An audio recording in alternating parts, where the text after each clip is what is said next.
order. This meeting of the Reading Municipal Light Department Board of Commissioners is being recorded at RMLD's office, 230 Ash Street, Reading, Mass. For distribution to the community television stations in Reading, North Reading, Wilmington, and Lynnfield, as well as live streamed on RCTV and YouTube.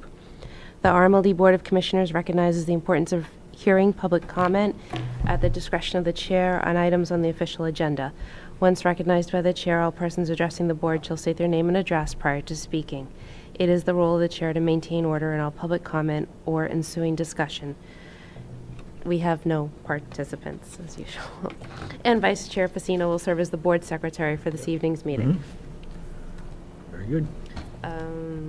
Dennis Kelly, welcome Dennis from Wilmington, is our representative from the Citizens Advisory Board tonight. Do you have any comments? No. Okay. And did Karen or Jackie McCarthy dial in or anything? Somebody is in here. Somebody is. For our liaisons. The host would like you to unmute your microphone.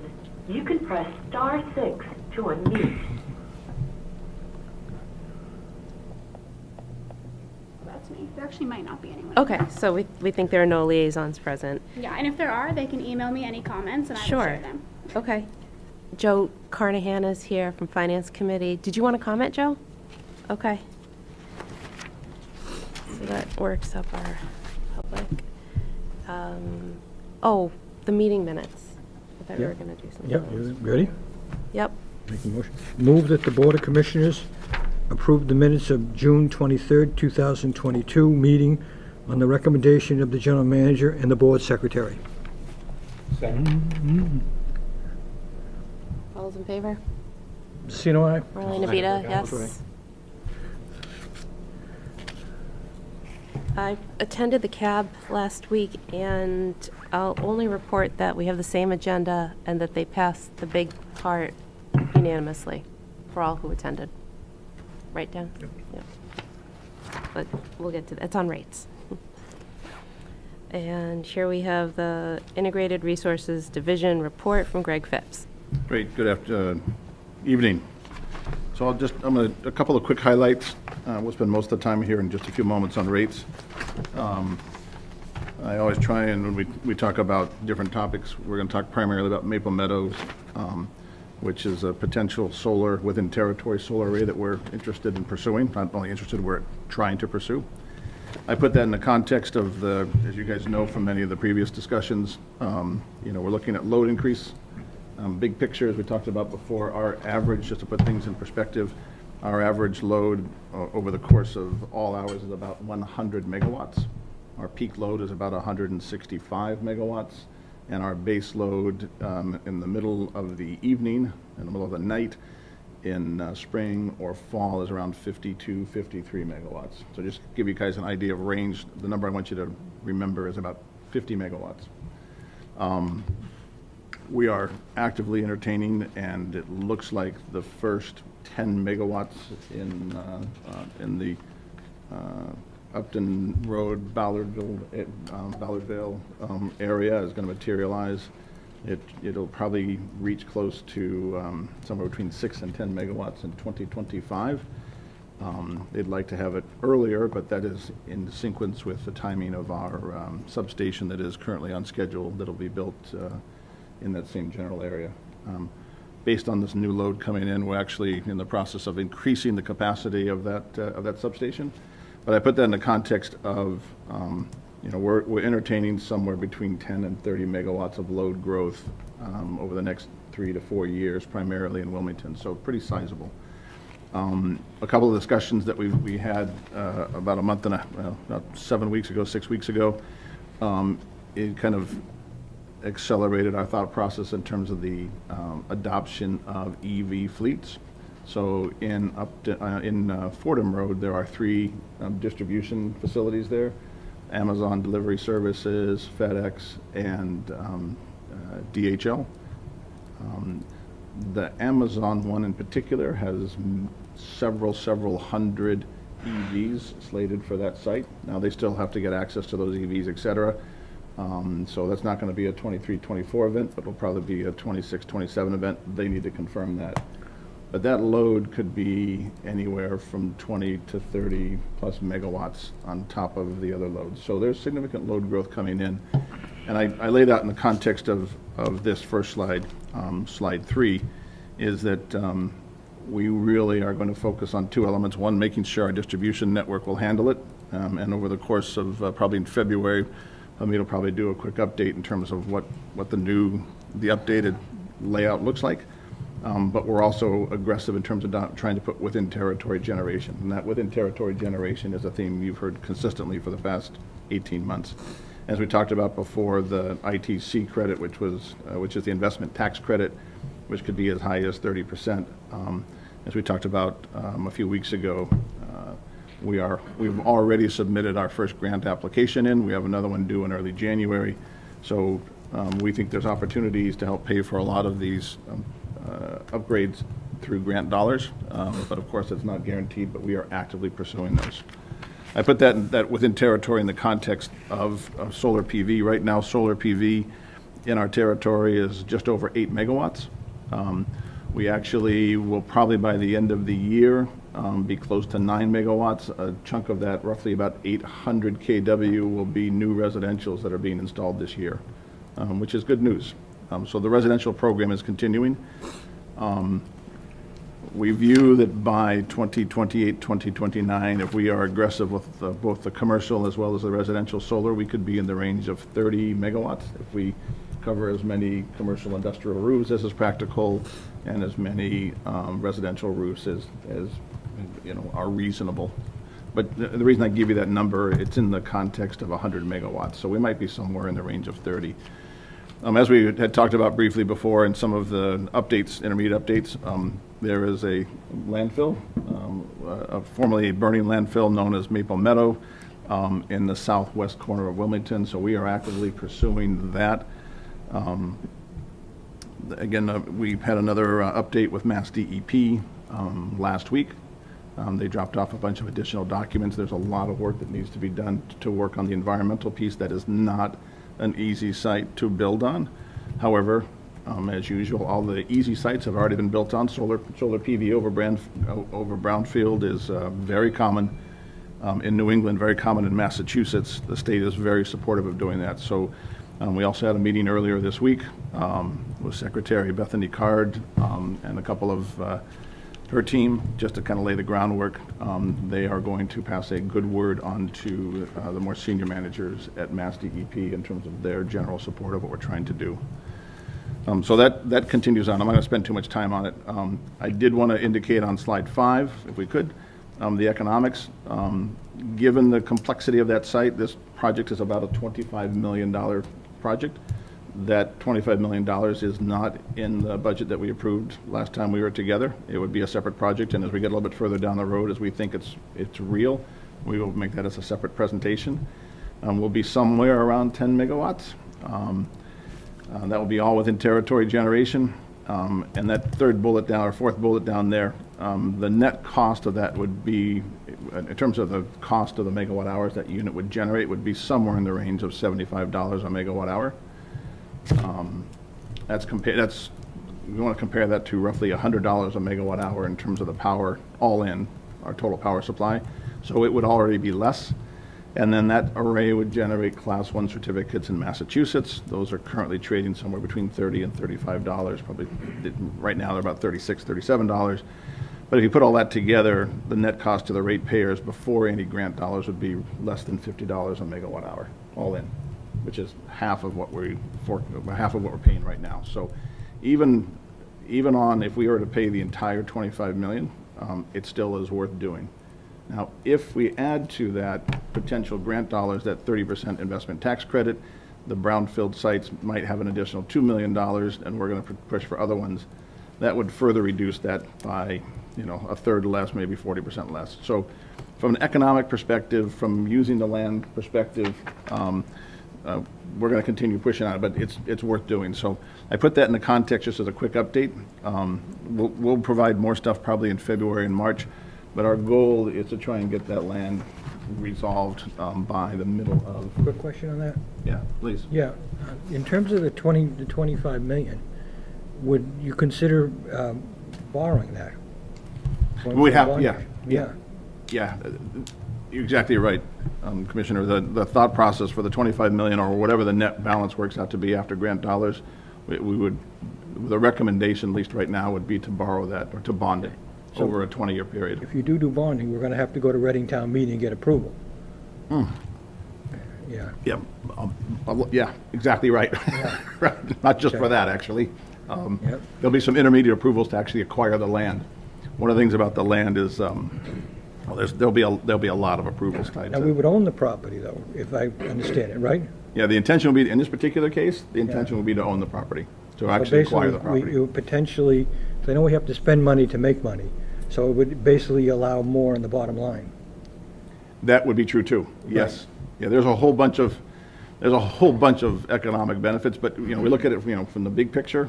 When you look at something like this, are there any, are the economics viable, and are there any major roadblocks that would prevent us from doing it?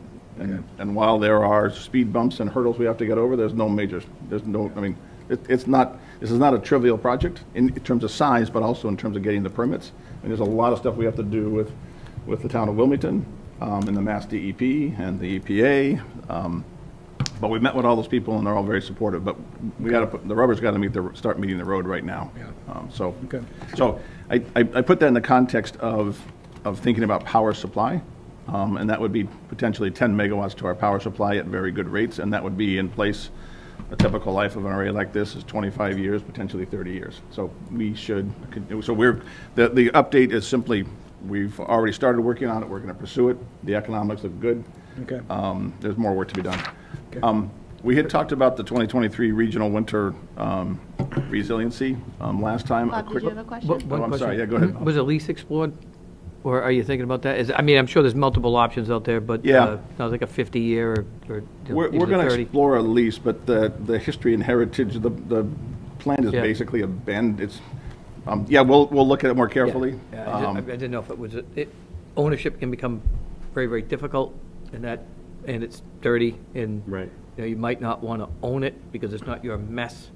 So unless you can get state approval as a brownfield, I mean, multiple layers there. I Yeah, understand that. so- you're exactly right, Commissioner. That's part of the pieces that we're trying to work through in terms of, what we don't want to do, right? And we talked, it's the liability, the management of the historical liability is something that we do not want to take on as RMLD, and obviously goes back to Commissioner Pacino's comment about the town approval. So there's a lot of approvals that we need to do within here and then other people.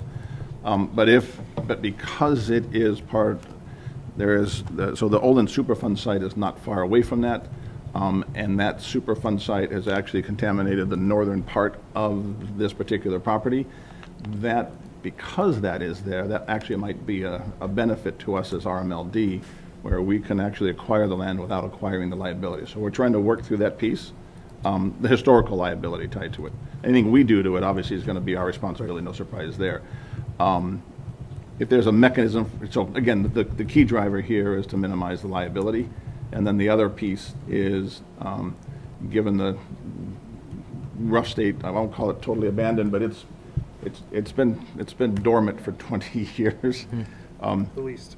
Yeah, you're right. There's a possibility we might be able to acquire that for not a lot of dollars, and actually also work with the state to create some tax benefits to. There's a bunch of different mechanisms here that we're going to try and explore. But at the end of the day, so we're going to continue moving forward on it. The winter resiliency reliability, we're going to put these notes into our next newsletter that'll go out next week. Again, the message is still clear. We are very aware of it. We stay close to it.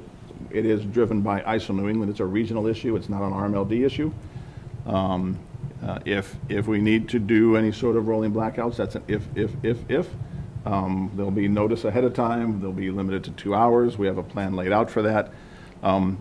The possibility of that happening at this point in time, given where the reserves are of oil and the availability of natural gas, are driven primarily by how cold the weather gets in January and February. Right now, the forecast is mild.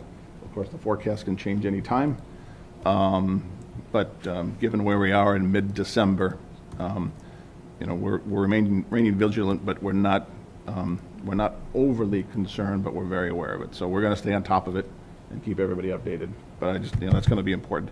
That winter reliability issue, resiliency issue was in place last year, but the difference between last year and this year is the European energy situation has caused less energy to be into our storehouses for a whole bunch of reasons, although their storehouses are very full right now in terms of natural gas and oil. So I think for both Europe and for ISO New England, or the New England area, while we'll be very careful about this, we don't expect anything massive.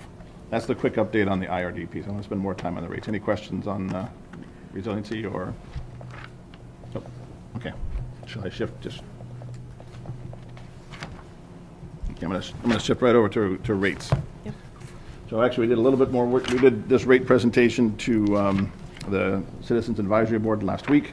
A couple of updates based on the discussion that we had. So we can go to let's go to slide. Bye. Let's go to slide 3.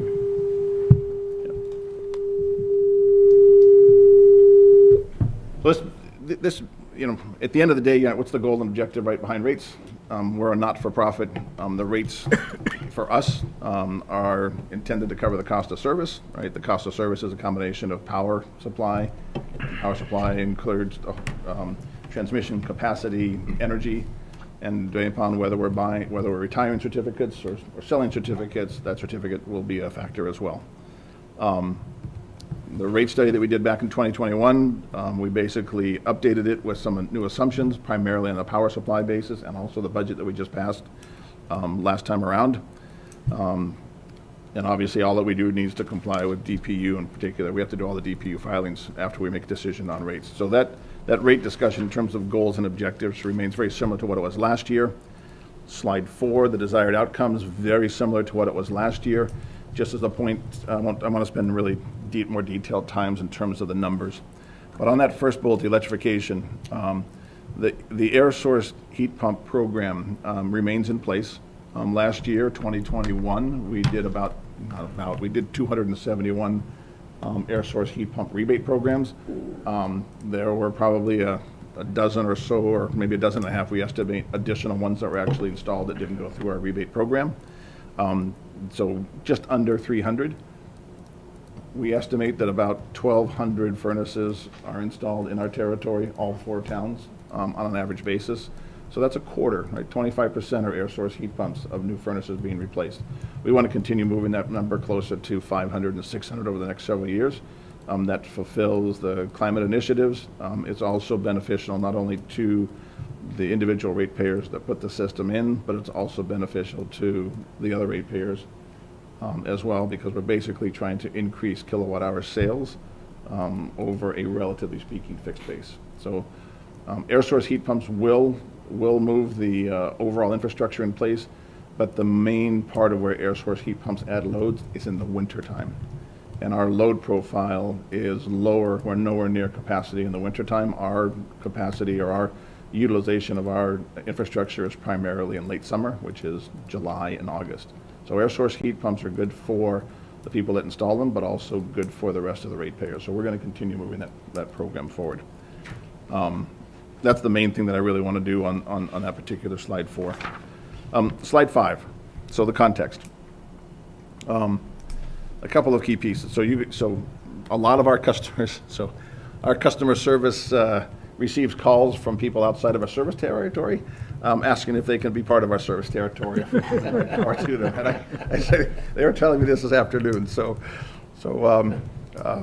as we'd mentioned, I think back in the summertime, Commissioner Pacino mentioned it's good to be an RMLD customer. Yeah. However, we take this seriously in terms of the rates. Contextually driven a lot by the wholesale power supply, and in particular, a different set of regulations that we've talked about before. In fact, we talked about them quite a bit 2 years ago when we were working on the Policy 30.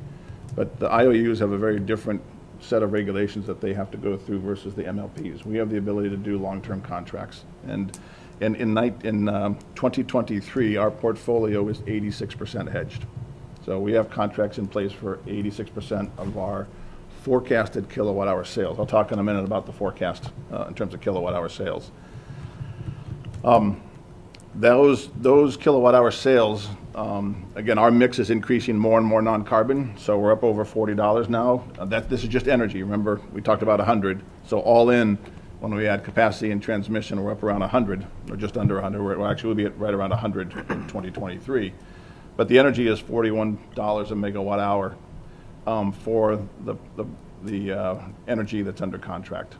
That is about so in 2023, that's about 6% higher than the actuals, just for the energy piece. On the 14%, right, it doesn't seem like much in terms of the actual volume. 14% is not a lot, but those average market prices when we put this, when we put the budget together, was about $125 a megawatt hour. So it looked like 14% was probably closer to 33% we look at on a dollar basis. And I'll talk in a moment about the two variabilities tied to that. The 2020, we purposely had put in the 2023 budget. This is that third bullet from the bottom, the kilowatt hour sales. We had purposely tried to be conservative in terms of the number of kilowatt hour sales we put in.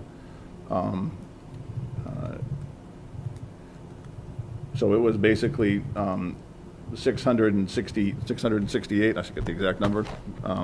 But in terms of the actual volume, yeah, I'm sorry, 686,000 megawatt hour sales. And when we put this together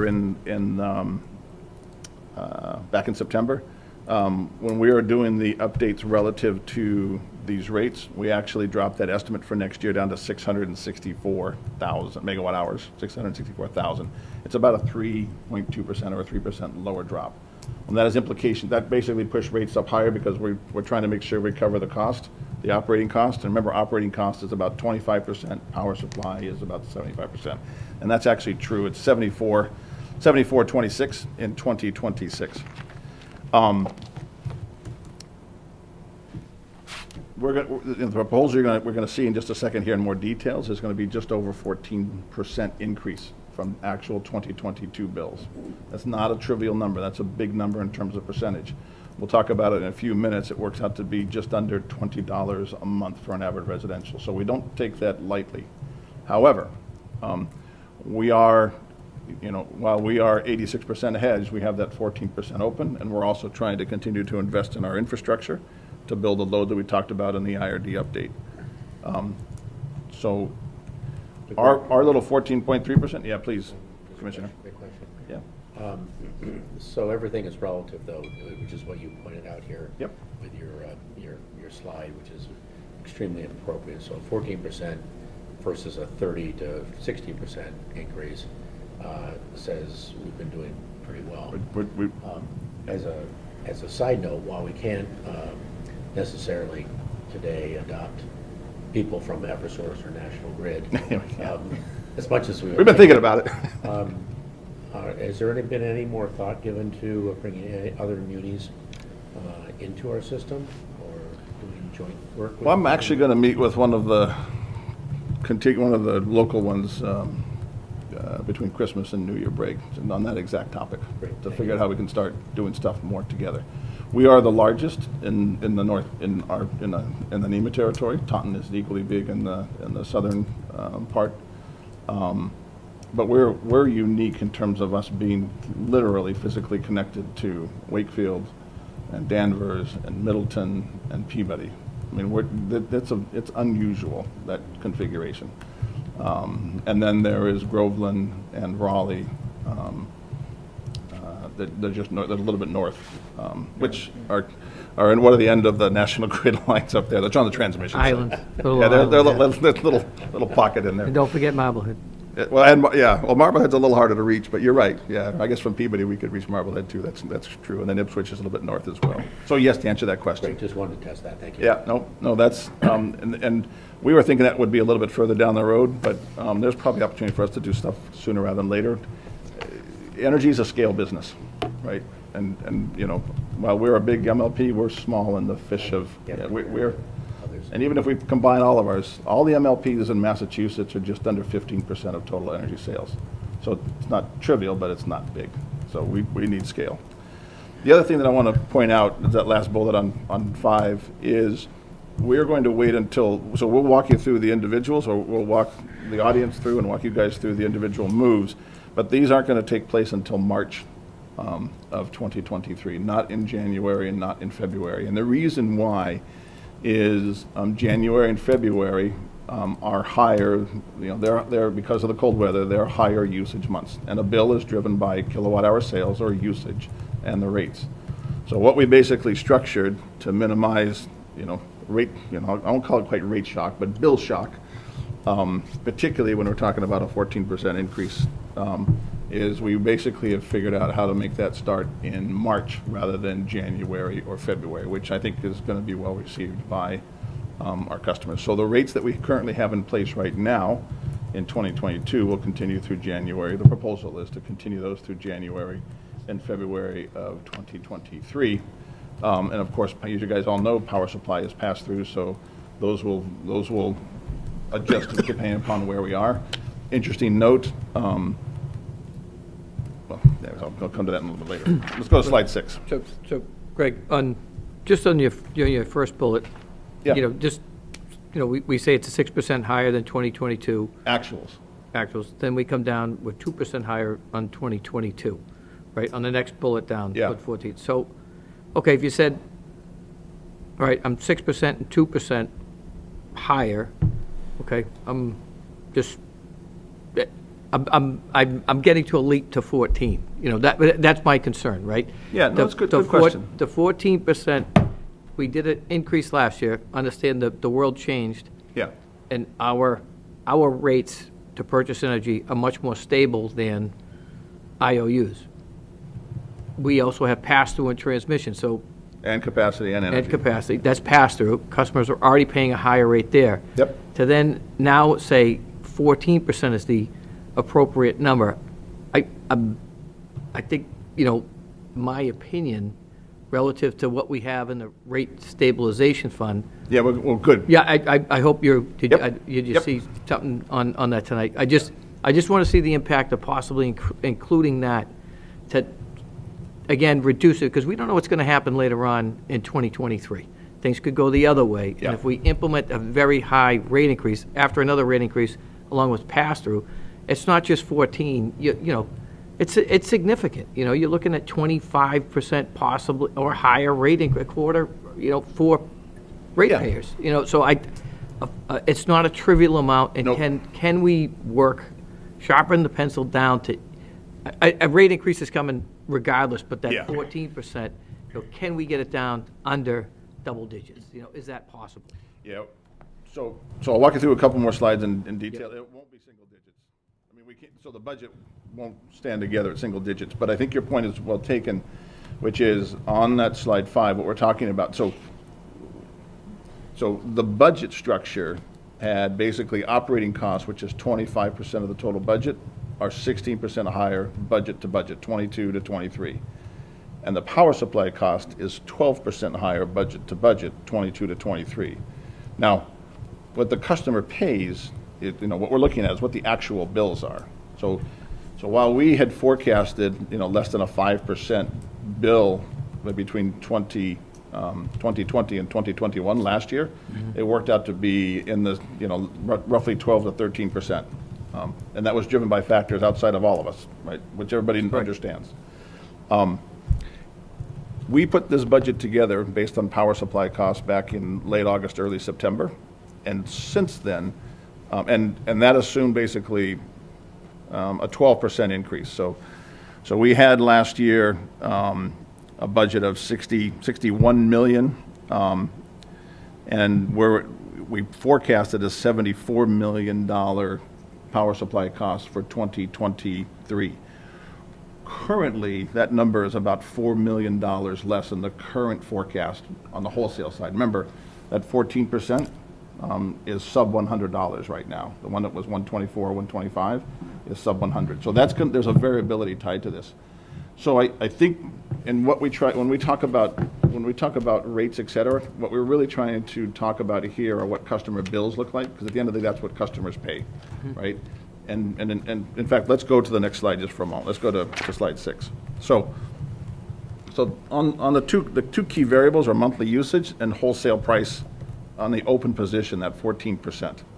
Those are the two key variables. And the customer load is going up less than 1%, right? So the real variable, so in terms of from year to year, but on a month-by-month basis, I didn't pull out the slide we did back in June, but we basically laid out a slide that showed the seasonality of a customer bill. What we're trying to impress upon the customers, and so I'll walk you through all the stuff that we did and what the comparison is 2022 dollars per kilowatt hour versus, or well, cents per kilowatt hour, but dollars per kilowatt hour in 2023. We're going to end up in that range of, for the overall year, about 14%. And we'll talk about what we can do with, was a good suggestion to think about what we can do with the rate stabilization. But this is the slide that's different than the one we had before, and this is the one that actually Vivek had asked for at the previous meeting. Yeah. Can we do some sort of a comparison? Right, so these are comparisons of RMLD, and RMLD is roughly in the middle. And that's it, so somewhere between 12 and 15% of what the other MLPs are looking at for rate increases. And what we basically normalized, and we said, look, for an 800, our average load, our average residential is about 812 kWh. So we wanted to make sure we made it apples to apples comparison. So our bill is going to be higher this year, but not crazy higher. Well, I shouldn't say not crazy, not crazy as it is. Let me go to slide 7 real quick, and then I'll come back. Okay, that slide we just had up is not in the package we got. No, right, and it will, that's what we ended up, so there was a request earlier today to add some stuff, so we'll put that into the slide deck that we distribute. It's very hard to see that up there from here, at least Yeah. for me. I don't know Yeah. how others feel. You can make it, you can punch it bigger. So I guess there's, Oh, if it were. It's Commissioner, not I in the think- package. Angled? Not in the package at all. no, it wasn't. No, they added it. Yeah, Come around so I can see that. yeah. I'm getting old. Airdrop. Yeah, Greg, if you could just read the numbers across the top, it would be. So RMLD, which you'll see later on, is about, so average monthly bill at 812 kWh. So these are all 800, they're all the same usage levels. So it's 158 for RMLD, Eversource is 332, National Grid is 396, and Unitel is 419. Those are average monthly bills forecasted for 2023. Jeez. Those are big numbers for everybody. Now, for comparison, most of those on the previous slide, as we talked about a few moments ago, the announcement that National Grid made back in September is they were expecting a 64% increase. So that 396 is that's a massive increase. They went from 29 cents a kilowatt hour to 49 cents a kilowatt hour. Big numbers. And we're basically going from 17 cents a kilowatt hour up to 19 cents a kilowatt hour. And Rob, that was the question. So I'll walk into a little details, but the question you're asking, what's the delta? So there's also, Commissioner Pacino, I'm going to walk through these individual slides here. Okay. Well, actually, I'm going to give it to you right here on slide 7. So slide 7 looks like the one that's in your package, but there's actually an additional, the numbers are all the same, except the second column from the right is a new column that is actually in the detail as well, but it's on this summary slide. And everyone should have just gotten airdrop with that presentation. If you need me to do it again, I can. Oh, yeah, the airdrop. Good, Right, thanks. So how do we go back to our present presentation? You So don't if need to, they just added. Oh, they just added They it. just added it. Did you open it with? I opened it, yes, and It should be, Okay. that's it. should be the next. There it is. Okay, good, got it. Yeah, you get it? Okay, so slide 7. So as we've done in the past, right, we look at the primary rate classes, the two residential classes, the commercial, the industrial, and the school. And so there's the current. So these are current. The 2022 is the current bill. It's reflecting the current, pass-through energy cost at least through the end of November. And then what the proposed bill, which would be starting in March 2023. So right across that top line on residential, you see 138, and then which is the current bill on average for 2022, and then which will continue into 2023 February and January, and then the March 2023 is when the $20 is actually $19.85, but $20 is the assumption. So that 158 is the number that ties back to the previous slide on the RMLD column. But, as we said before, that is a little bit over a 14% increase, right? Now, these percent changes our percent changes for, between February and March. So the first 2 months, like you're going to see, like in the case of the industrial time of use, they're all different numbers, and they're all because we're trying to match same stuff we do every time we do a rate study. We try and match costs relative to the rates, et cetera.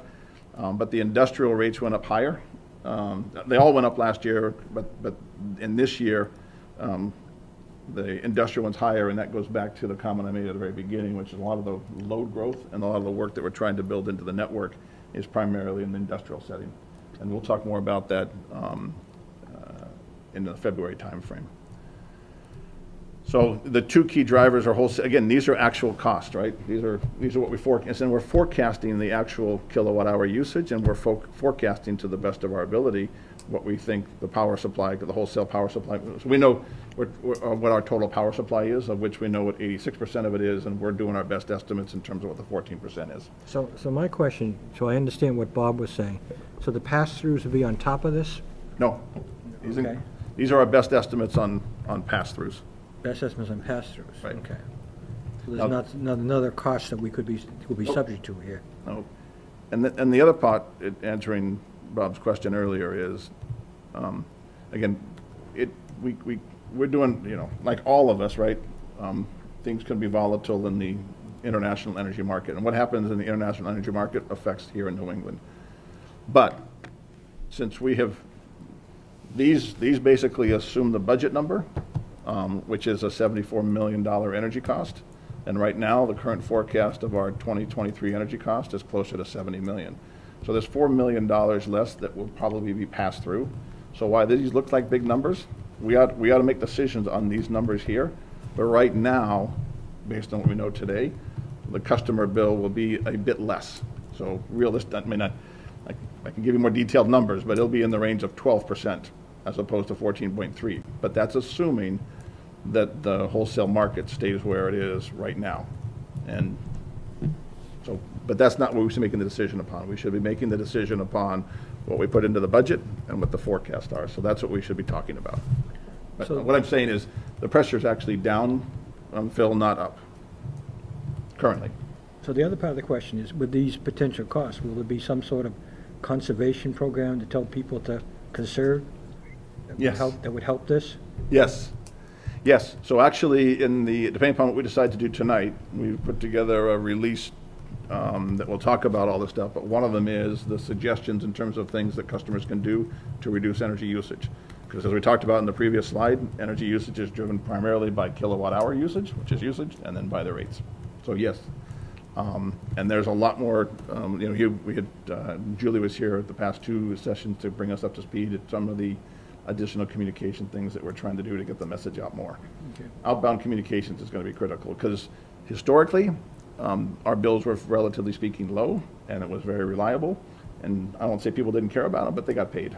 Right. Now that they're a little bit bigger, they're more top of mind, and particularly with the external news. So people are paying a lot more attention, which is good. And in fact, interestingly enough, the air source heat pumps I mentioned earlier, we'll be a little bit over 300 units. But there was, in the August, September timeframe, the applications actually had fallen off a bit, partially due to supply chain pieces. But there was, since this news of these little press clippings that I had back on slide 5, and a lot of the news talking about 40 and 50 and 60% price increases. There's been a lot more inquiries in terms of air source heat pumps and how do I do rebates and how do I reduce costs. And so the actual topic that we're going to talk about at the next webinar will be on energy audits and ways to conserve. So exact same idea. So yeah, we're trying to keep consistent. At the end of the day, our focus is how do we help the customers save as much as possible, yet still make sure we cover the cost for the infrastructure and support the load growth. And load growth is good, by the way. That's a good thing, yes. Dennis, is this where Jason Small was talking about changing the rate of depreciation? Yeah. Yep. Could you explain that? Yep. Right. So, From 3% to 5%? Was Right. that his suggestion? Well, And he wasn't no, actually it- making a it's- suggestion, he yeah. was making a comment. So, there's three, well, it's actually two. we had talked about 3 different ways to cover the increased cost of running RMLD. One of them is through rates, which is what we have here. The second suggestion was to change our depreciation schedule. And the third piece was to incur debt or raise bonds. And so what we had talked about before is we will end up back to Phil's original comment. When we look at the Maple Meadow project, for example, that will be a bond. I mean, there's a possibility. Because you but- said you wouldn't take out a bond for operating expenses. Correct, and in fact, we can't, bonds need to be for projects. Now, we do have a project, right? It's the substation, so we could potentially bond that one. We could. But we have the funds right now queued up to allow us to actually build that without doing bonds, and we're going to continue down that path. The depreciation schedule was a good suggestion, but the reality is, in terms of us being able to pay for the capital budget for 2023, the depreciation schedule will not help us do that. Because at the end of the day, you need cash to spend to do these investments and to pay for the operation to run. And the depreciation basically is money that has already been spent. So it's not a source of cash. That was the one thing that we didn't get into the details on last week. There's different reasons to do that, but it's not a replacement for reducing rates, because it doesn't generate cash. So bottom line, it's not a source of cash. So we'll have, anyways, that's the bottom line. Okay. So we ended up before talking about how to pay for the infrastructure, and we'll come back to the rate stabilization, because I think that's worth talking about, and we actually ran some numbers. Not only did we look at it, but also ran some numbers, so thank you for the suggestion on it. We dug deeper into it. We looked at it before, but we dug deeper, so we'll get to that in just a second.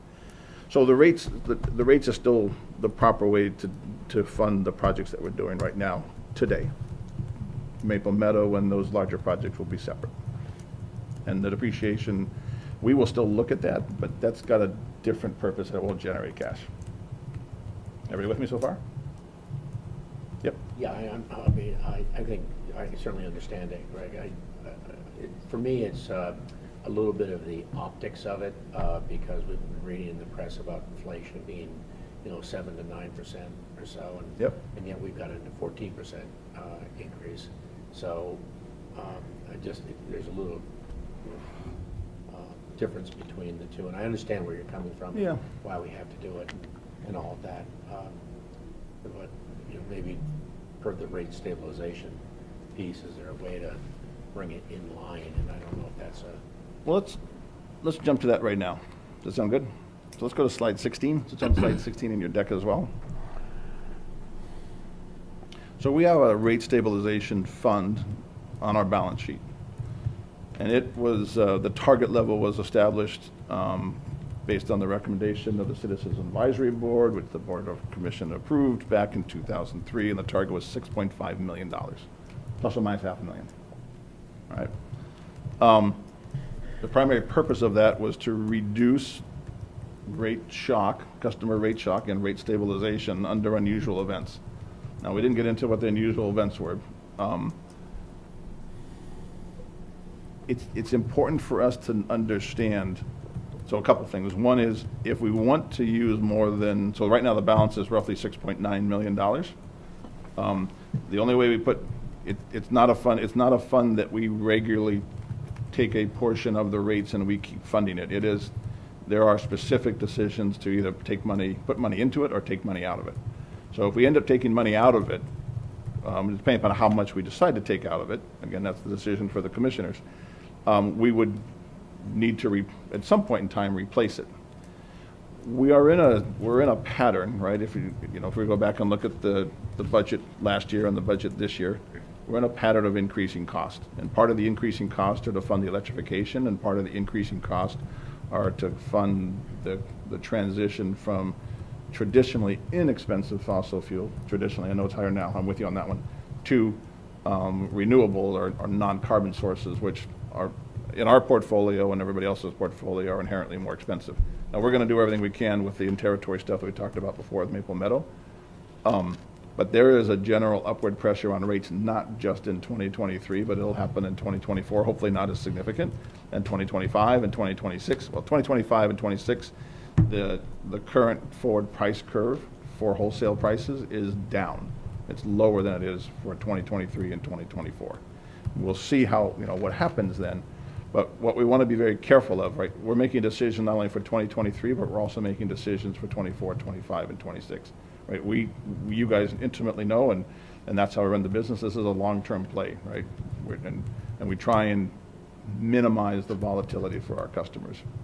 So if we take dollars out of this, which we technically can do, we just need to remember at some point in time we'll need to replenish it, because one of the purposes of this stabilization is something significant happened, where if part of our non-firm energy, particularly our renewables, if one of the arrays that we're invested in gets wiped out by a tornado, and we've got to go to the wholesale market, and then and we're buying, instead of buying $60 a megawatt power, we might be buying $100 a megawatt power. So situations like that is where we probably would apply this. Or like a nuclear plant shutting down. Well, the nuclear plant could shut down, but in that particular case, Dave, is that those are firm contracts. So those firm contracts means that the contractor, the provider, whether it's Dominion or NextEra, needs to replace that power at same price. So that's one of the nice things about a nuclear configuration. It's not the way and again, we love hydro and we love wind and we love solar, but those are not firm energy sources for the volatility and the reasons being. So those are the places where, as our portfolio becomes more non-carbon, we need to make sure we have this in place. Again, the good news is our portfolio is not concentrated in any one individual asset, so we don't have a lot of inherent risk in our portfolio. But that was one of the reasons this was originally, as we went back and looked at all the details, that was one of the reasons why this was put in place. So while we could do it, right, I mean, we could decide tonight to take just under $1 million, and if we decided to take tonight and put on under $1 million, numbers. Right? I'm a numbers guy. That's what I was hoping you had a chart. Yep. Yeah, well, I actually didn't put it on a chart. I had to run it, but yeah. So if we basically took $1 million out, that 14.3% would be closer to 13%, not single digits. So you mentioned the number 12, right? A wholesale, well, you think we really are at 12. So if you did 12 and 2, you're at 10%. 12, but if you assumed you're not a 14% increase, realistic market prices today, you're at 12. And yeah. So and you did $2 million out of the rate stabilization fund, you're at a 10% increase, which is, again, still sizable. You're not crushing the fund, but I guess. So we could take, so here's a simpler way to think about it. So we're in the same ballpark, right? Yeah. So the incremental, that 4.3% above 10 is roughly about $3 million to the operating income line, roughly. Yep. $3 million. If we were to take $1.5 million out of the stabilization fund, right, then that 14% is closer to 12%, call it 12.1, but just 12 for simple round numbers, right? So we could do that, and that's not a crazy idea, but so that would bring our balance down to $5.4 million, right? 6.9 million minus 1.5 gives us 5.4, which is not a bad number, and we could decide to do that. But if we do decide to do that, then what we need to do is to go back to the CAB, because now we're below the 6 million. Remember that 6.5 was plus or minus $500,000. So we'd have to look at the detail in terms of us going back, which I have no problem doing it, right? I'm looking to you guys, right? We're making a recommendation. But we could end up at a 12% number, which is what we should be talking about when this is obviously going to be recorded, this will be publicized. The other 2% that we talked about was the fact that currently the wholesale market is lower. So that 12% could in reality be closer to 10. But our decision tonight would be, let's assume that the wholesale price is where it is, where we put it in the budget, and make the decisions on that. So we could go from 14.3% take 1.5 million out of it, and be roughly around 12.1%. I mean, there's a lot of details behind it, but that's the big picture we're talking about. And we could decide to do that. There's a process we have to do, but we could decide to do that. The whole goal would be under a double-digit increase. Understanding that's probably not going to happen, but if you do go with what your current pricing is today, you take a risk, right? You know, everything's about risk. And you look at the future. Say you were coming into an election year in next summer. If I was to say I wanted to stay in power, I don't think I'm going to drive gas prices up again before an election cycle. That's just me pontificating. But if I was to look at energy prices, I would say they're going to go stable, or they're going to trend downwards, hopefully, right? But that's why I think everything in our power that we could do to get it down to a lower number as we progress, because what we set now is it's a year. You know, I don't think we're going to come back in 6 months and say, oh, we were wrong, right? But if we were wrong on the upside, Well, we're going to go back and look at it. When we do the next year budget, we're going to go back and look at the rates again. We're going to, we are now on an annual cycle for rates. well, annual cycle, yes, correct, but we're not IOU, where you're doing it every 6 months. Correct. Correct, because the IOUs were 18 cents, and now they're huge, right? 48 cents, 49 Well, cents. yeah, correct, but at one point, it was much lower, and Yep. they jumped up. But they'll drop back down based on the market over the summer. So, Well, and just keep it, so two quick points. One is, on the IOU side of the equation, again, we're not an IOU, but just reference. correct. So they have a distribution charge, and then they have the energy, when I say energy, they have the energy supply, the supply charge. Their distribution charge is already 25 cents, right? And again, so we're kind of apples and oranges, a very different business that they're running. We want to grow scale, but we're not, anyway, so this is a scale business. The second piece, what an actual customer bill will end up being next year, again, based on the trend lines for the forward price curve, it'll be in the low double digits. It'll probably, in reality, if we don't touch the rate stabilization fund, it could be in the 11 to 12% range. In terms of, because that wholesale piece is already lower. Now, anything can happen, right? There's downward pressure on it because the winter is actually forecasted to be much more, we talked about it in winter resiliency, but it's forecasted to, the energy use is forecast to be much lower than it was back in the September timeframe. August, the rates were crazy. We were over, the wholesale forward price curve was over $300 a megawatt hour, right? Now we're in the high I'm in the middle $200 a megawatt hour. Those are still big numbers. I'm sorry. No, that's okay, I appreciate that. I tend to agree with Bob. I think the rate stabilization fund was funded for exactly this purpose, to deal with transients. Yep. And the more we can help our customers get through this period, especially with inflation on every other item that they're buying, I think is exactly what our charter is supposed to do. Okay. Just as a side note, I'm looking at the annual interest on this, 6.9 million up there, and I'm going, I wish Ben were here tonight, because I'd really like to ask him, why aren't we moving that into treasury bonds, which are a 4.5% yield? Well, they are now. Yeah. Oh, yeah, they are not, but even over the last year, they went from 3 to Yeah. 4 to Yeah. 5, and totally predictable with the rate increases. So why don't we get more money off of this fund that we have here? And so that's exactly one of the reasons why he's now part of the team as a finance guy. And the other element is, one of the discussions that we're starting to have with the town is, managing these different pools of money. And how we potentially in the new world, it's a very different world than it was a year or two ago, but how we manage these dollars differently. I was part of another organization which had a number of millions of dollars sort of sitting in, excuse my, whatever, but local banks which were paying zero. Zero or on 0.001. it, and we just made a hard decision to move away from local banks, which were wonderful and we love them to death and everything else, to get something significantly more for our customers. Yep. So. No, well, that's another piece that we're going to pursue. Well, we're trying to set the stage to allow us to do that. Yeah, to but divert the conversation. I'm sorry. Yeah, if you from the financials, you got to get every, we have over $40 million and net right now $15 million of cash, and it should be earning money. Yeah, no kidding. It should be earning money. My seatbelt. Question on, UDC, right? Let's go, Phil. in terms of also thinking of different strategies, there's not a rate design change in here, right? This is just what are the rates going to be increased on the existing designs of all the rates?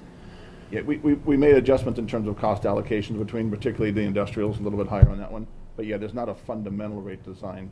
But one of the things that we talked about before, and in fact, if you look at the the comparison Yep.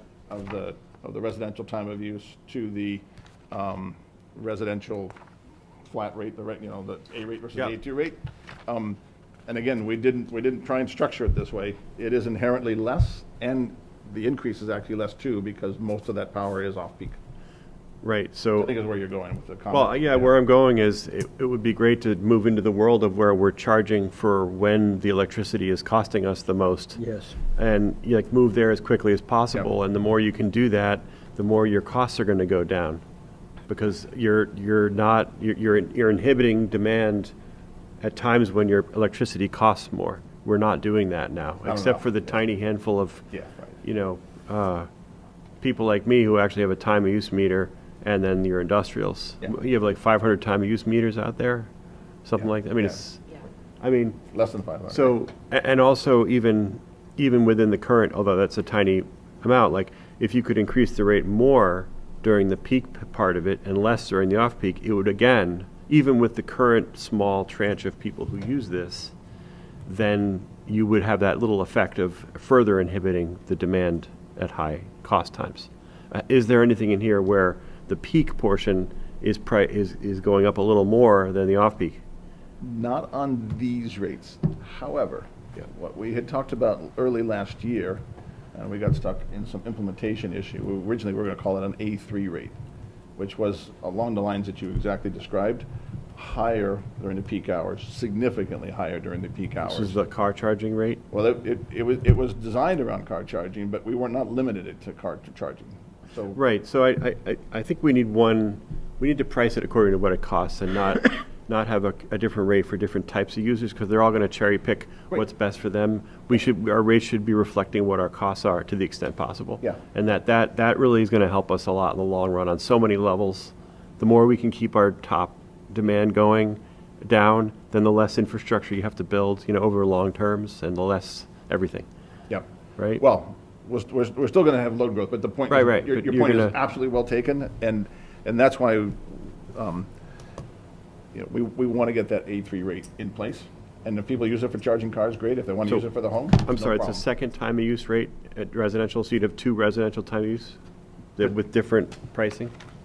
Is that what you're saying? Yep, that's a possibility. Yep. And your goal is, can we make that one? Well, I mean, that's another discussion, but Yep, yep. I guess I'm just thinking. No, that's good. We're all concerned we have the same concerns, and like the design strategy is in some ways more important. It is as important. It is as important. And I hope as soon as possible we can start seeing some out-of-the-box things, which I expect that we will. Yeah. Yeah. Yep. Good feedback. Okay, let's go back to the, So let me just say, I actually think Dave's got a great idea, and we should implement that. It seems more of a, longer term than what we're looking for now. Yeah, right. It is. Kind of in the same area with Bob and John, that, we should be using more of the stabilization fund, okay. As much as I hate to go down below the 6.5, because I was around when the 6.5 got You were. decided. And it's never been adjusted for inflation either at this point. True. God bless Fred Newmarket, if he's still watching. He's the one that pushed this. I think we should use maybe 1.5 of that stabilization fund to use it here. I mean, you need to go back to CAB and discuss the CAB, so be it. Yeah. Yeah, so be it. Can you explain how it has to get repaid? I don't know, I don't want to understand that part I of was it. just going to ask that, too. Yeah, sorry. Yeah, so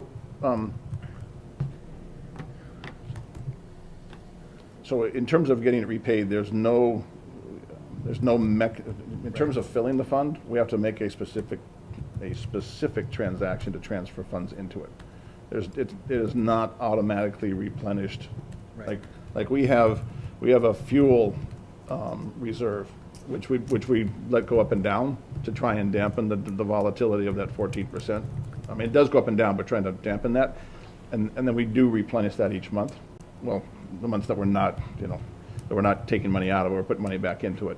And that's roughly around the $3 million range.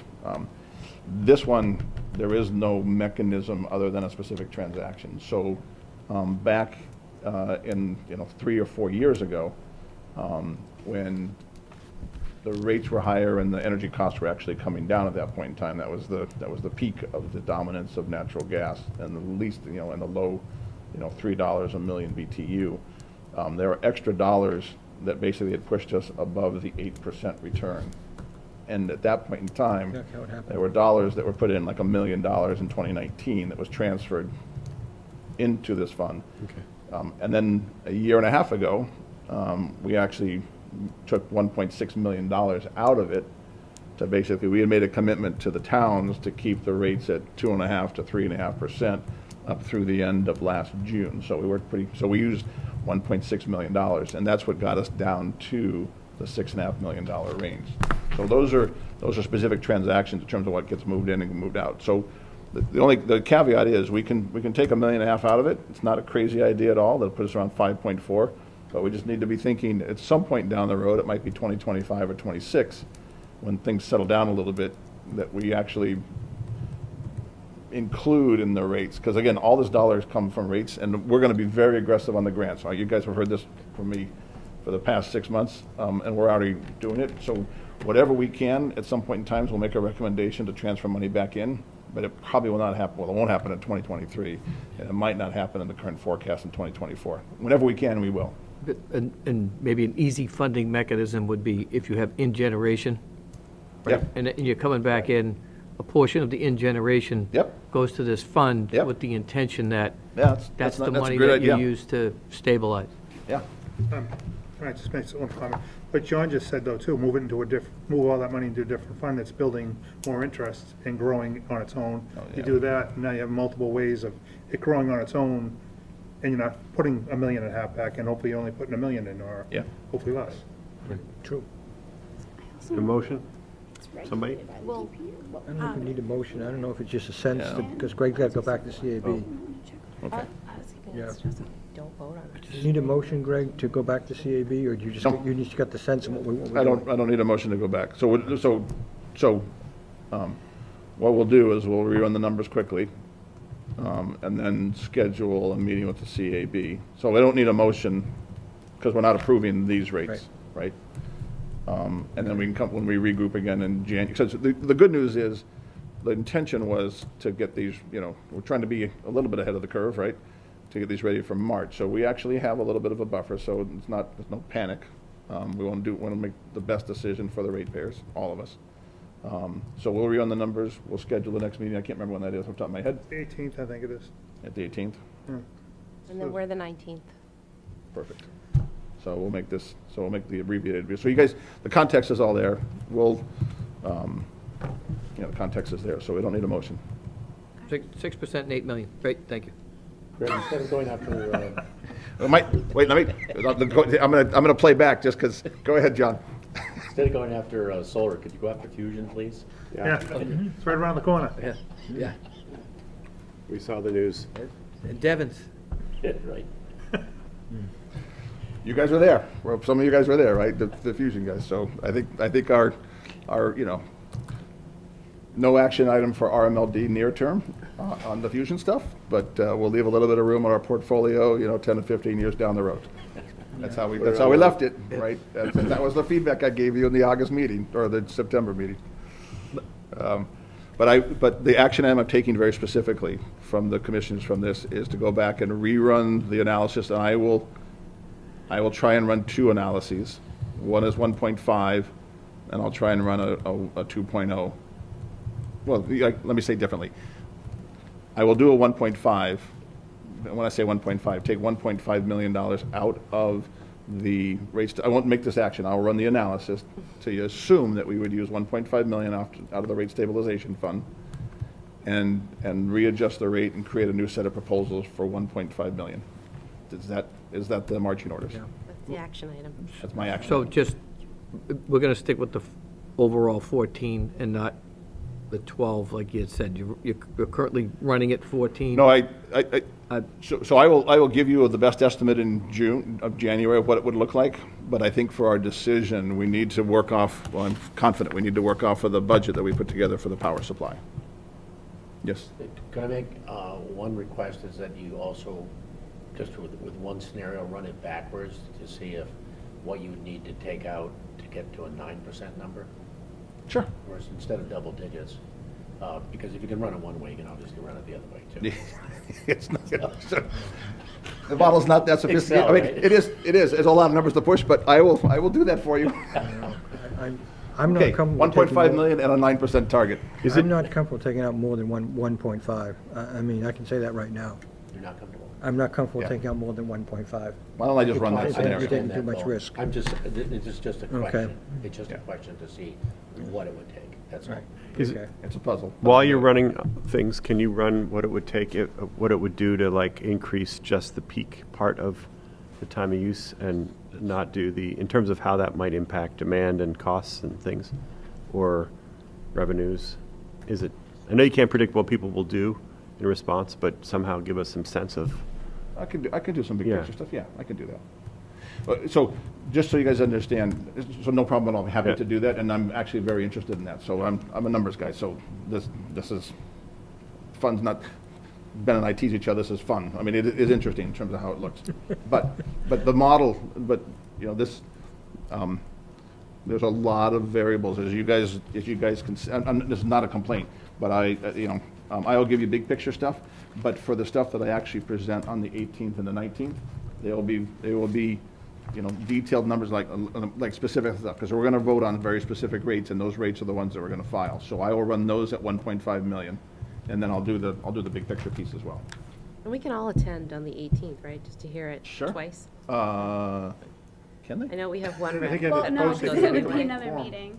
Wouldn't We have to post. that would create a quorum of their Yeah. group. Right, that's so right. yeah, I wouldn't. It'd probably be two of us recommend anyway, it. yeah. We could do a dual You guys meeting, go.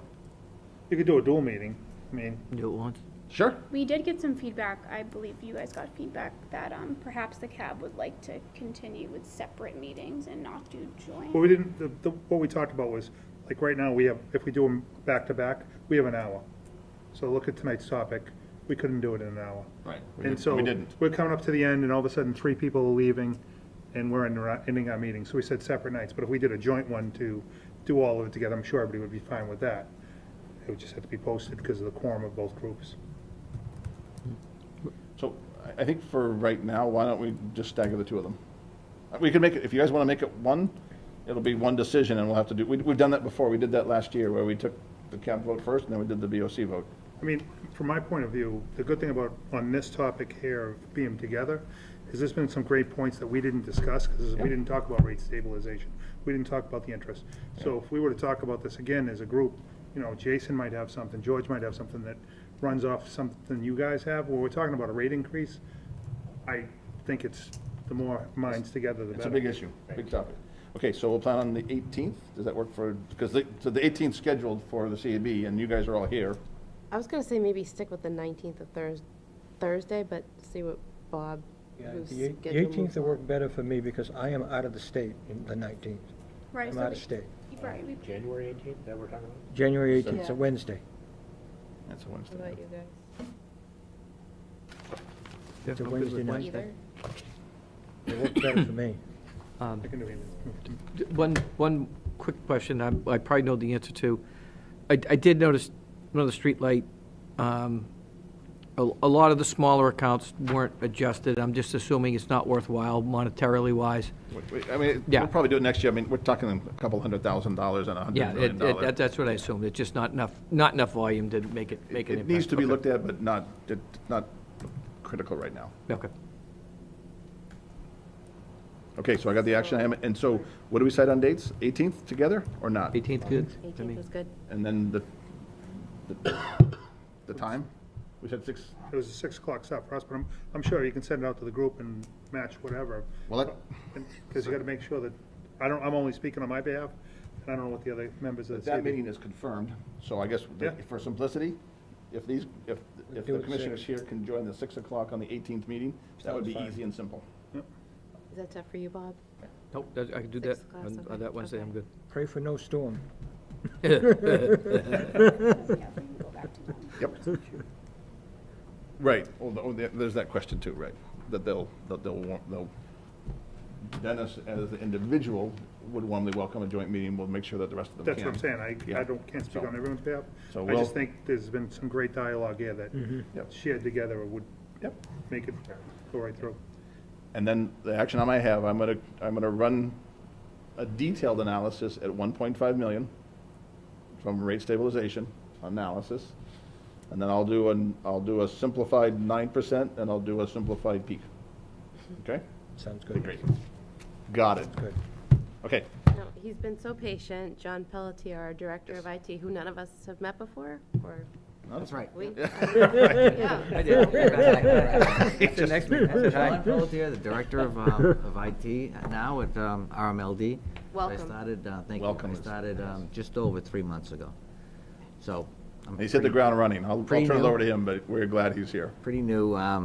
So Greg had said, can you put together some slides, and I did that. I was looking at, there's a lot more that's going on, but I'm looking at the audience and I'm saying to myself, how do I hit the high points without putting everybody to sleep kind of thing, So, on the left-hand side, under IT security, really those bullet items are focused around assessment, where are we?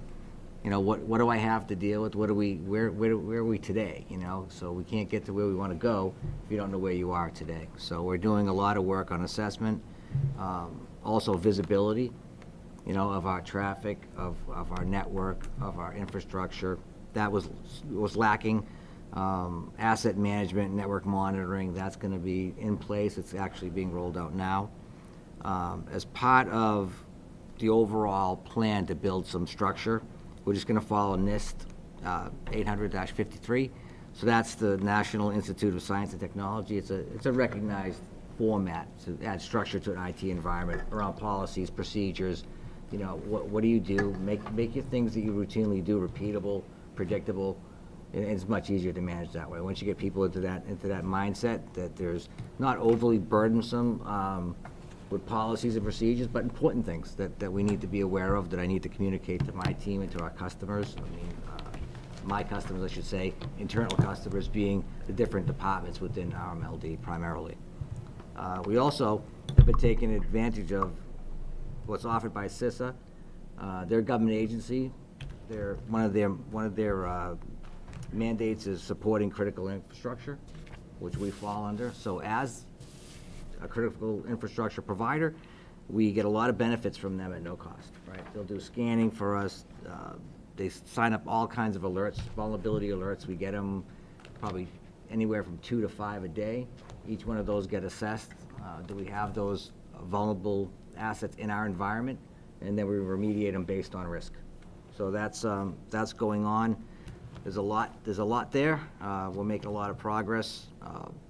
And it's very important and we're getting the team, my team, and the organization is getting up to speed with this kind of it's a cultural change, right? That it's everyone's involved in security at RMLD. If you have a network account, if you're out doing your email, if you're that's the next slide, but so it's going to take some getting used to, but we'll get everybody there.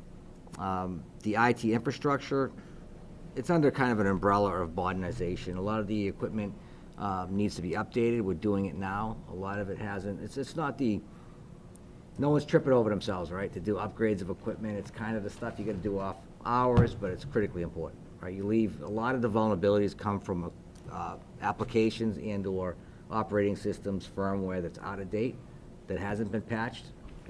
That's where you're exposed, right? If you keep your equipment up to date and current, you can cut your risk in half or more, right? So that's what we're going to be doing. That's what we are doing, and that's going to be the way of life at RMLD, right? So we're going to keep our stuff current. We're going to keep it up to date. It's just what has to happen. So we've also spent a lot of time on skills development for the team.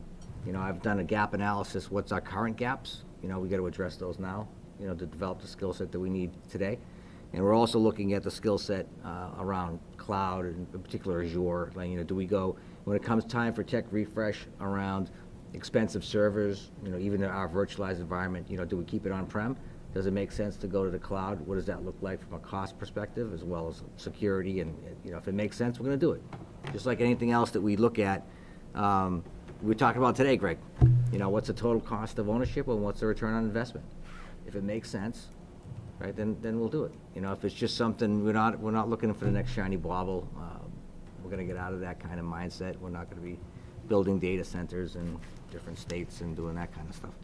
So, that was really the gist of the first slide. And the second one, I actually like this one.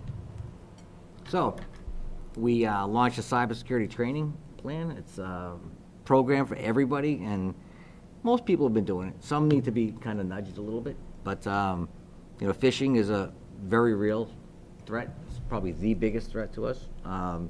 My team can't do it alone. You know, even with Greg's help and the rest of the management team, we can't do it alone. We need everybody, you know, to work as a team, to be aware and to be alert and try to help us protect the environment. This kind of training is a force multiplier. Again, we can't do it ourselves, right? We have, you know, you can have your firewalls, your IPS, you can have your malware, your antivirus, you have all these wonderful things, right?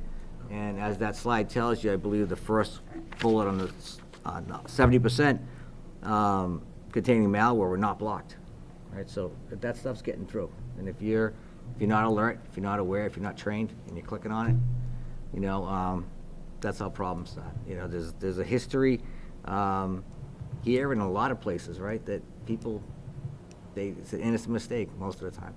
They're rushing. I think I know that person, or I think I know, okay, well, they're gonna give me something free, or I'm gonna get 10% off this. Boom, they click on it, right? Yeah.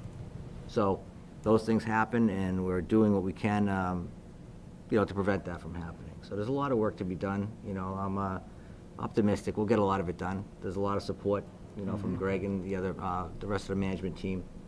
You know, so we're going to get there, and you know, I'm happy to be here. It's a huge issue, the whole phishing thing. Yeah. Oh, yeah. I mean, Phishing. you know, we all receive, you know, multiple phish requests I get them every day, and they just, half the time, they're just misspelled names of a local bank, or, you know, Fidelity is misspelled. Yeah. I'm going, yeah, that's not right. Nope. And it's not the old school, you know, you've just inherited this money, all you gotta do is send me $1,000, Right, you know? yeah. It's a suitcase at the airport with your name on it, all you gotta go is pick it up. They're much more sophisticated now. Yeah, they're much So, more, right. We got a check for you.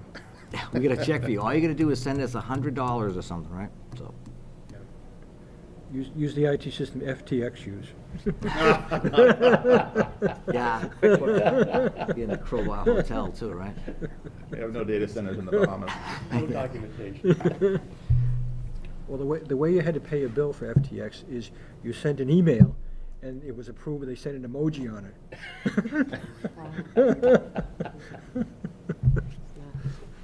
Terrible. Any questions at all, or anybody that come to mind? Thank you, John. No, but thanks, Thank John. you. Thank you. Thanks, John. Our GM report. Two quick topics. So one, as John mentioned, there's a lot of emphasis right now on cybersecurity. And we're pleased with all the work that the whole IT team is doing under John's leadership, which is great. We also had talked before about physical security of our assets. And as we had talked about at the last meeting, we are focused on our substations in particular, in terms of making sure that we have adequate security in the context of individuals having an interest in attacking substations. So a fair amount of work has been done already. We had an assessment that was done earlier this year on the physical security of the substations as well as our campus here. So some of the recommendations have already been implemented. We've got some more work to do. It's actually already in the 2023 budget for the first wave of it, combination of video systems and also access systems. But even besides that, we've done some very basic stuff in terms of improving the physical security, in terms of gates, et cetera, visual work around our substations. So anyways, it all said and done. We are taking proactive steps right now. We want to have the physical security in place, but also make the steps that we're doing to be a deterrent for people that want to casually have fun with. You're looking at the North Carolina situation? That's the prompt. Yeah. Yeah. So that's, you know. That's a problem, and so there was a North Carolina situation, and then about 8 years ago there was a similar situation in California. The California one was a more educated focus attacks, trying to check vulnerability. We're seeing what comes out of the North Carolina piece, but regardless, our intention is to make it more difficult for, I won't say casual, but people who are trying to cause havoc from attacking our substations. And then the other thing that Hamid and his team are looking at, the design of the new substation in Wilmington, will actually modify it to provide some additional physical barriers to address these kind of issues as well. Now when that comes online, that'll have more security than we originally had intended. But it's again, right, an ounce of prevention is worth a pound of cure. So we're going to do things a little bit differently than we originally had planned. And in addition to building a little bit bigger to handle the additional loads. So those are the two main pieces that I wanted to talk about today. I'm sorry, the one main piece. The second thing is, one of the things that was on the agenda for the second half of this year was to get the customer survey in place. So we've already started that. We went through all the proper request for quote, all of the 164, all the requirements we need to do in terms of acquiring services. So we've done that. We've got the group engaged. It happens to be the same group from Great Blue Research that did the survey 2 years ago. We met with them a week and a half ago. We walked through the first round of questions. We've got the second, as of today, we've got the second round of questions. Our goal is to finalize those by the end of this month, so basically before the New Year's. The survey would actually be run during January, and then and a little bit of February. The final processing done at the end of February, and actually a presentation during the March, one of the March BOC meetings, or the March BOC meeting and CAB meeting. So that's going to be the next wave of the customer survey. So I'm sorry, we'll see the questions in February? Or- We can share you guys if you guys have comments in terms of questions, we'd be happy to share those with you as early as tomorrow. These are draft questions, so this is first round, so we'll be happy to share any input you guys have. Would be warmly welcome. And we're much more attentive to the questions this year than 2 years ago, much more attentive. So anyway, that's in process. So we'll be happy to share those with you tomorrow. Those are two main updates from the general manager's report. So I jump into the. Okay, thanks. Any other questions, comments on the general manager's report, John? Just Yeah. had one question. So the use of the facilities, I see where it's highlighted that it needs to be a $1 million insurance for general liability, is that correct? Yeah. So I would assume that would pretty much limit it to members of the town or other people being able to do that. I can't imagine anyone else having that available to name RMLD as the additional insured.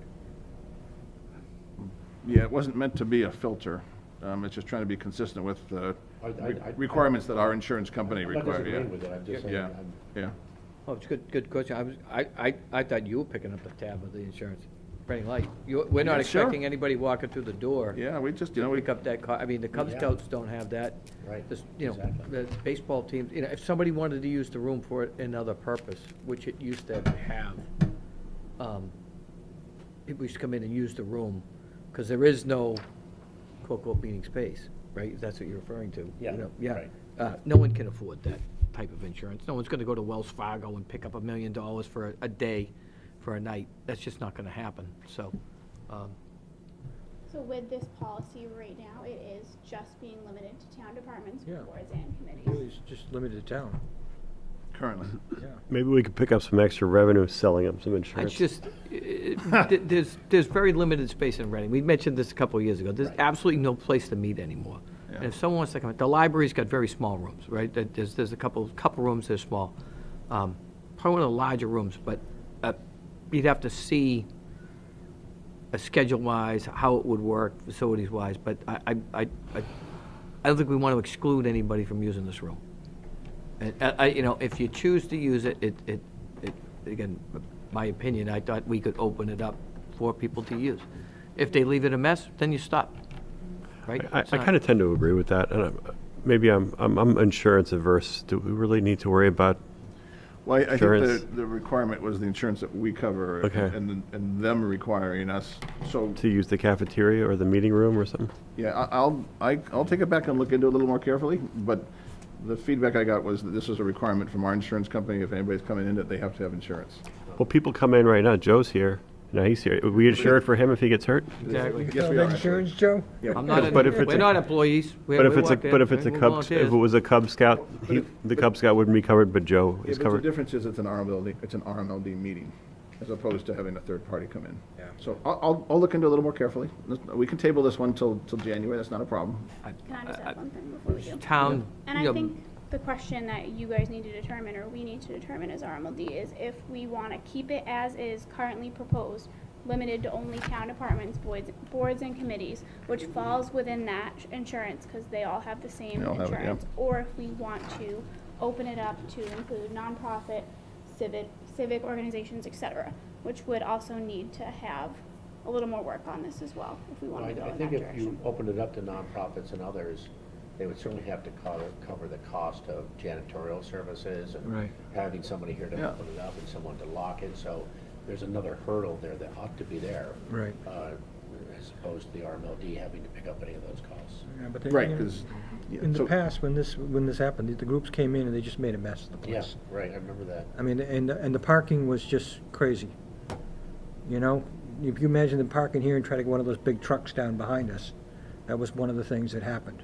Some of those trucks couldn't get in there because people were parking, basically blocking the road there. So that's why it was changed to just town, you know? It just changed to town, the restrictions Well, on maybe it. it's not so bad then. Well, maybe what happens is if it's just town bodies, that relieves pressure on some of these other facilities. Yeah. That then That's that a great opens idea. up space, you know? for Yeah, I the- mean, certainly, you know, I would certainly have no issue with, like, the FinCom wanted to meet here. They'd be more than welcome.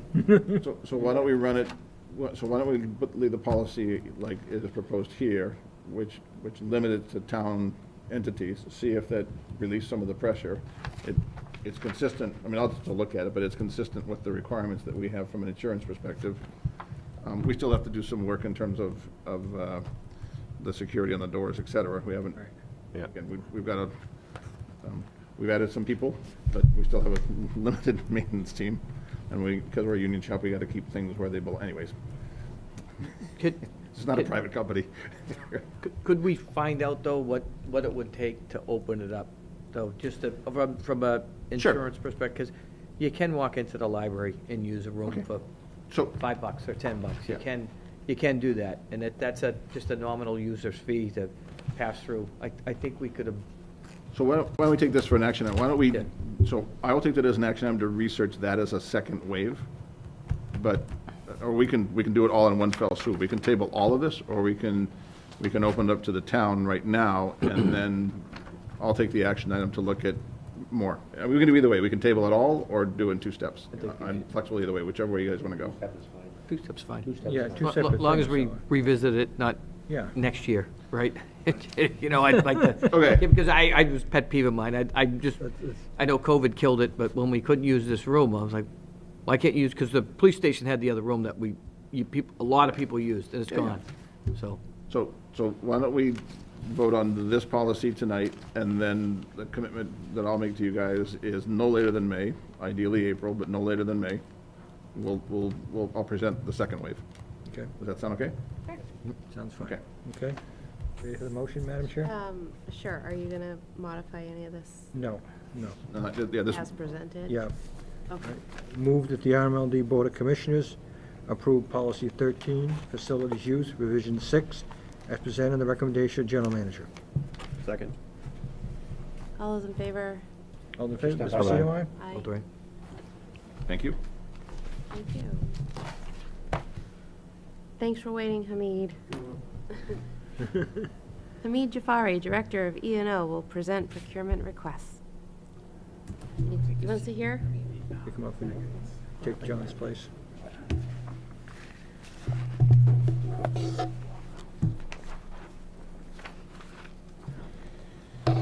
Great, thank you so much. I guess I'm here for the IFB 2022-45 for 15 kV 556 KCML aerial spacer cable and covered messenger. So we sent a bid for, this is by the way, this is a chapter 164. That means it doesn't have to be awarded to the lowest responsive bidder. So having that in mind, the invitation or proposal went to 9 companies and only 2 responded, Arthur J. Hurley and Wesco. The award is going to go to Arthur Hurley because they gave us a fixed price. Wesco gave us $9,000 cheaper than them, but there is a price rider, and you know where it's going to go. Every 2 weeks, probably, you're going to get, the addition. So we'd like to go for the fixed price, Arthur Haley. The analysis is in back of the page. You could see that you know how it came out to $300,000, basically $267,300 for the wires and the messenger cable, which is 1/3 of that, 1/3 of the 54,000 quantity feet for the cable, which is 18,000. It came out at 33,300. Total together is 300,600. This cable is going to go in the inventory, and actually we are ahead of the game for now. If we order the cable is going to be arriving in June time, and we got, as Greg mentioned, we got big loads that they're expecting to, they're relying on this service to be installed, and this is going to go for that board for Upton Drive, basically. So I'm asking the board to approve the order the $300,600 and award the bid to Arthur J. Hurley.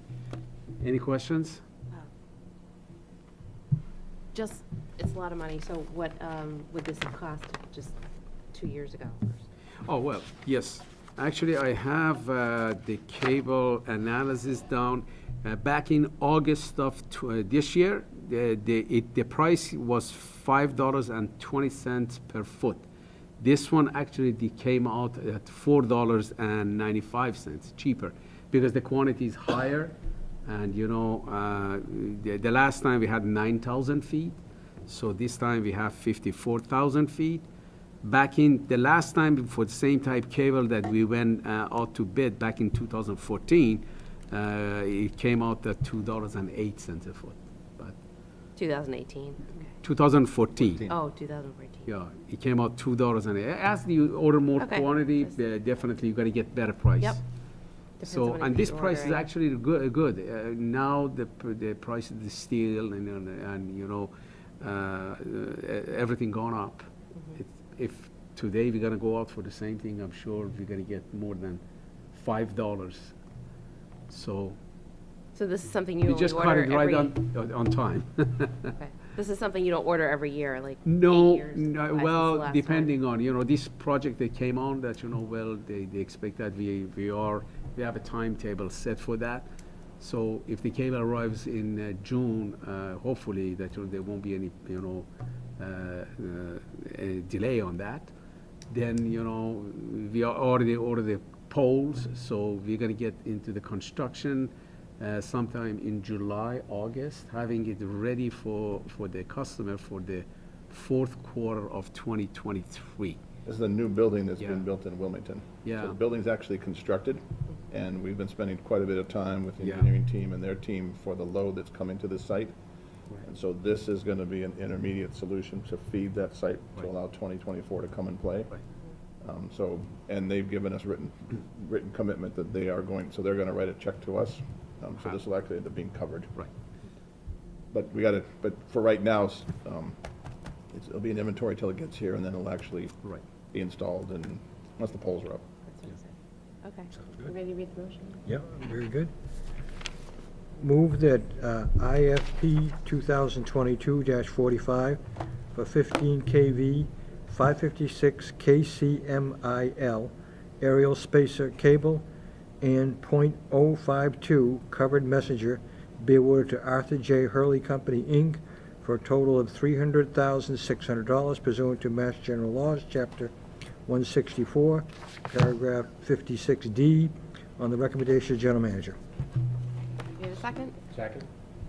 Thank you, John. Mr. All those Pacino, in aye? favor? Pacino, aye? Aye. Back on? 5-0, Erica. Can we add a case of Hunter Orange paint to paint all the substations so no one shoots them, please? Camouflage paint? Camouflage. Actually, as Greg mentioned, we've taken some serious measures. I mean, we put the staff on high alert, so there's going to be more patrol of the substations. The team, and right now, it's going around to substations. Yep. And we're going to ask police stations, police basically, and for all 3 towns to, maybe Meet do with them as more well. patrols, and also, so we are doing whatever, the common sense stuff, put it this way. We can do right away. We could do it right away. So we've had quite a few meetings Joe, on bye. that. Yeah. Also, I want to let you know, if I may add this, that, as the storms, we are in the storm season pretty much. So our inventory is good. We are strong, on the transformers, poles, and everything. So, and thank God we moved pretty quick, and thank the board for approving the bids, so we could get these transformers, whatever they had on the shelf, basically we have taken away from Bob. Exactly. Probably Bob is going Look to at be scraps, knocking but at we'll our take doors, So, I know where the yard is, don't worry. I'm just swiping, You didn't hear coming that, in. Right, but, Or a transformer and a cup of coffee? yeah. Can we do some bartering here, Yeah, Bob? that's right. Access to this room for transformers? 150 kVA pad. Yeah. For 1 hour of this room? And the other thing is that, we are, in spite of all these delays and, the COVID challenges that we've been meeting, we're finishing very strong on all the projects that we intended to do for 2022. So probably I'm going to give the report later on, so you'll see what has been done. A lot been accomplished. I just want to, thank the staff and the GM and everybody board for your cooperation and collaboration to give us that flexibility, and also Team has been very responsive to help everybody, look at everybody these new across the loads. board, all the management, everybody. It takes, team to get it done, and thank you all. Okay, so our next meeting is now Wednesday, January 18th at 6. That works for everyone right here with the cab. And then we're looking at Wednesday, February 15th, 7:30, Thursday, March 16th, 7:30, Thursday, April 20th, 7:30, and Thursday, May 18th, 7:30. And we could go ahead and put June, just to find, whatever Before the we- third Thursday at What- 7:30 is. Yeah. Bob, are Thursdays not good for you still? Thursdays are bad for me. Through April, Thursdays are bad. If, after April, it doesn't matter, but through April. Let's do Wednesdays? Third Wednesday? Sure. That's off 21st. in the cab schedule. I don't know I know, like I said, we're that Wednesday, and I don't know if either one else. Did you and Vivek's schedule out Let me see what we far? did Not past yet? that. I can get with Kathleen next week too, and we Okay. can just make We'll, sure. Well, do you we'll wanna- revisit But this we'll then, switch ours but we to won't do Wednesdays. Thursdays. Yeah, we didn't go further than January. You want to do a placeholder the 21st, June? That's a Wednesday. Sure, Just yes. But Placeholder. we Yes. also probably want to move the other Thursday meetings to Wednesdays. Yes, Through, For- anything through for April. now, would we be think. great. Yep. Okay, so move meetings to Wednesdays through June. Oh, we had a Thursday, June 15th on here, but maybe Wednesday the 14th? You said the No, I 21st? couldn't, Well, 14th is fine. after April, I It's the can do second Thursday. Wednesday. Either one. I don't know Yeah, why. second Wednesday, either one. Right. 14th, earlier is better. Okay, I understand, because you, Thank you. okay. Will you read the motion to go into Yep, executive okay. session? Move that the Board of RMLD Board of Commissioners go into executive session pursuant to Mass General Laws, Chapter 164, Section 47D, exemption from public records and open meeting requirements in certain instances, to discuss the general manager's contract and strategy with respect to collective bargaining or litigation if any open meeting may have a detrimental effect on the bargaining or litigating position of the public body, and the chair so declares, and return to regular session for the sole purpose of adjournment. Hold on. The sole purpose, that means we don't vote, because we can't vote on contract negotiations in executive session. We do that in public session. We can only agree in executive session. So since we're only re-adjourning to Discuss. We're only adjourn, yeah. then we have to vote publicly another time. On the contract, yeah. Yeah, okay. Yep. So it's actually Could we, not the final if we vote, agree vote. in the room, could we come back in here and But vote tonight? Can we modify this? I don't think we're supposed to do that. I think we're not supposed to do that. I'd be, Well, I'd be I mean, hesitant is to it, do is it that. timing? Because I mean, it's not, if it, let's just say we get this done in 5 minutes, or 5 hours. Yeah. But, the Yes, leave it town at meetings go late, they go to 11 o'clock, so I don't think Oh, I timing don't is think, an issue. I don't think because it goes late. I think it's because Well, we yeah. haven't Okay. expressed We- with 48 it is hours that our not in the executive posted session agenda. Right. is worded this That we'd be way. voting on this, so the public does not know we'd doing that Right, that's- if we come So So back. we'd be like, Right, they surprise, wouldn't you know that know, we were Right. plot in twist Right. right here on RCTV. We're coming back to vote, so Because it says we're only re-adjourning for it's the the sole 48-hour purpose. thing. Okay, That's okay, all. so Can't come we back. could, Reconvening to- post a meeting and hold So the now meeting we'll again. have to post a meeting 48, with 48 Which hours we notice could- to publicly vote. Could we do that virtual? Yeah, you could do Yeah. that virtual next week. That's fine. Yes. Let's do the 25th. Yeah, sounds good. Yeah, no. Oh, wait, did we get a second on that executive session motion? Second, Yeah, I heard John second it. right? I clearly heard it. Yes. Christina, aye? Ms. Coulter, aye. 5-0, yes, in favor. You expressed, you expressed